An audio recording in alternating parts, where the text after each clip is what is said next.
Guys, good morning. I know, good afternoon na pala, 12 na. Medyo may yung ceiling fan kasi mainit. Sobrang init, may ceiling fan pa, may electric fan pa na kano. But anyway, kanina nag-harvest ako ng kangkong. So lulutuin ko to ngayon. Hindi ko alam kung ano yung akala ko, itong kangkong na to is yung anong klase yung isa. Kalimutan ko. Magkaiba sila kasi itong isang tinanim ko. Ito yung kangkong sa tubig. Yung nabili ko sa palengke tapos tinanim ko. Konti lang yung nabuhay pero mataba siya compared nito. Pero sa picture talaga sa maliliit talaga siya. So lulutuin ko yan ngayon pero mga dahon na yung kukunin ko. Ito, kinakain ko tong mga ganito, yung mga stock. Ito yung mga malalaki. So, ayun, yun yung lulutuin ko. And then, ito, ilipitin ko tong mga, mga hinugasan ko na yan kanina. And, parati kami lang dalawa. Mag-vlog ako, kami lang dalawa lagi. Si Papa wala kasi nag-deliver siya. Maaga silang umalis, 8 AM. Ayan, umalis na para mag-deliver. So, liligpitin ko lang ito. Tapos magluluto na kasi alas 12 na. Pero mabilis lang naman. Mga lang yung lulutuin ko. Mga parang lang sa amin ni Hagrid. Kasi si Papa, pag nag-deliver siya, doon siya kumakain sa mother-in-law ko, sa nanay. Kasi, hindi ko alam, nag-ano lang siya. Kasi mga pagkain ng mga masasarap puro mahilig kasi sila sa karne. Kaya gusto niya doon kumain pag nandun siya.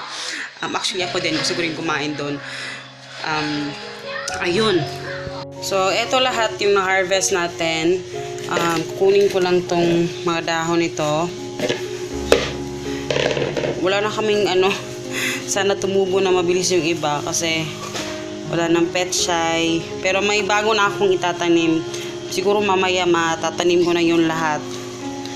So, gusto ko marami kasi para may backup ba lagi na gulay para hindi kami nauubusan, diba? So ito as is lang na ganito, igigisa ko lang tapos magluluto ako ng lumpia, yun lang.